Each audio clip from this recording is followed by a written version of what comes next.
What's up, guys? Coach Jimmy here from Modern Athlete Strength. Today I'm going to cover auto regulation in training. First, I just want to talk about what it actually is. So, it's basically adjusting your workload, whether it's sets, reps, intensity, based on how you're currently feeling. So, we all know that life gets in the way of training, and we have stress, whether it's from life, work, family, whatever it may be. That can all play a role in how you feel in the weight room or on the field when you're doing your conditioning. So you have to make those adjustments and think critically of how you can make adjustments to your training that can allow you to still continue to progress, but not at risk for setting you back. So why is auto regulation important? Like I said, stress and life and things get in the way. Auto regulation is important for injury mitigation as well. If you keep pushing through on the lack of sleep, lack of proper nutrition, lack of hydration, and things like that, and you're not making adjustments, you're leaving yourself more susceptible to injury. So injury mitigation with auto regulation is important. And then progression. If you, especially when I get into training maxes, it gives you a little bit more room to progress over time, because we should be thinking about training over the long term rather than, hey, this 4-week or 12-week cycle, I'm going to try to put on 100 pounds on my squat, bench, and deadlift. That's great, but that's not realistic. So just thinking about auto regulation when it comes to progression, and then overreaching. Similar to injury mitigation, you want to make sure you're not just grinding your gears every single set and just beating yourself down. You're not recovering. Now you're overreaching. Now you're overtraining. And then that leads into a lack of progress, and then obviously injury risk as well. So a couple of the ways we can do that. One is training maxes. So if you're on a percentage-based program, I know myself with Lunch Pail, I use percentages a lot. I also use RPE, RIR, things like that.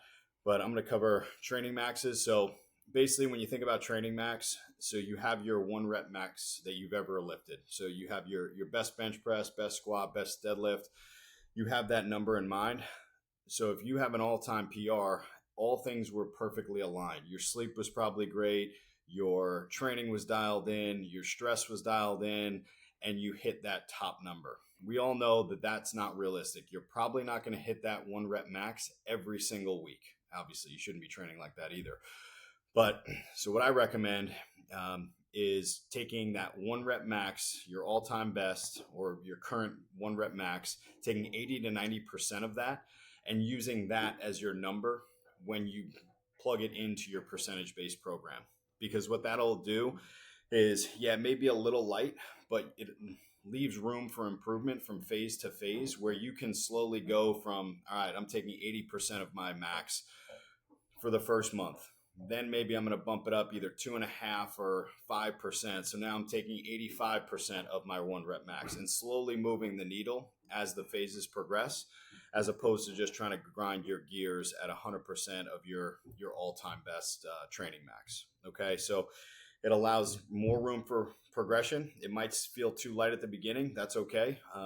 Not every session you should be a good training session. I say it all the time, is not a session where you're sore for 4 days after, or you're in a pool of sweat lying on the gym floor. Like, good training is something that you can continuously do, and you have a set goal and you can progress to get there, but it doesn't have to be every session is the hardest session you've ever done. So that's training maxes. RPE, or rate of perceived exertion, on a 1 to 10 scale, 10 being an all-time 1 rep max PR. Your form is close to breaking down. That's a 10. You couldn't do another single rep. And then 1 is basically the easiest thing, walking up to an empty barbell or whatever your warm-up is, minimal effort, and that's a 1. So I use a 1 to 10 scale. There's some other scales out there, but it's easier for people to conceptualize the 1 to 10 difficulty there. So I'll use that as well, because a 7 out of 10 difficulty 1 week may be different than 7 out of 10 difficulty another week. So 7 out of 10 difficulty, you may be 10 pounds heavier or 10 pounds lighter based on the week and what you have going on. So that's another way we do auto regulation. Another one is reps in reserve. So these RPE and RIR line up pretty similar or parallel to each other. So reps in reserve is the way to think about it is if I say 3 reps in reserve, that means you have 3 reps left in the tank. So if you would fail at 10 reps, stop at 7. If I say 2 reps in reserve and failure is 10, stop at 8. So just reps in reserve. Sometimes that's a little bit easier for people to conceptualize when thinking about their training, because RPE is tough to gauge. Sometimes it works for some people, it doesn't work for others. And then RIR may work better for other people who have a better idea of, okay, I have about 1 or 2 reps in the tank left. This is where I'm supposed to be at, and live to lift another day. And then the last one, it's a little bit tougher to use with general population because you need access to velocity units. So it's velocity is our last way to auto-regulate.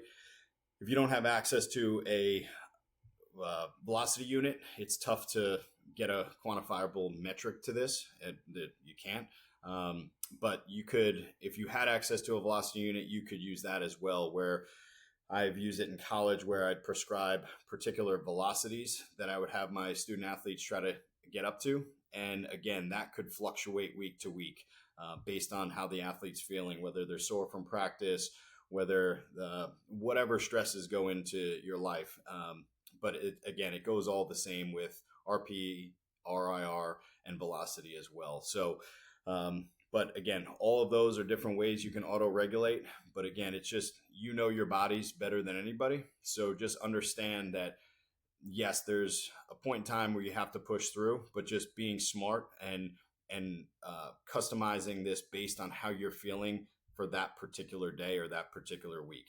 It could just be a week where you just dial things back because you have a big project going on at work, lacking sleep, or a family situation, things like that. Still getting your training in, but dialing things back. So you then the next week when you do come back and your nutrition's dialed in, the stress is a little bit reduced, you can start pushing it again. So auto-regulation is really important. It's just about moving the needle as you progress through the training and just adjusting those workloads when life does throw curveballs at you. So this is auto-regulation. I wanted to just digest this for you guys. So it was simple, couple different approaches to it. Feel free to reach out to us at Modern Athlete Strength for further questions. And hopefully you got something out of this video. Thank you.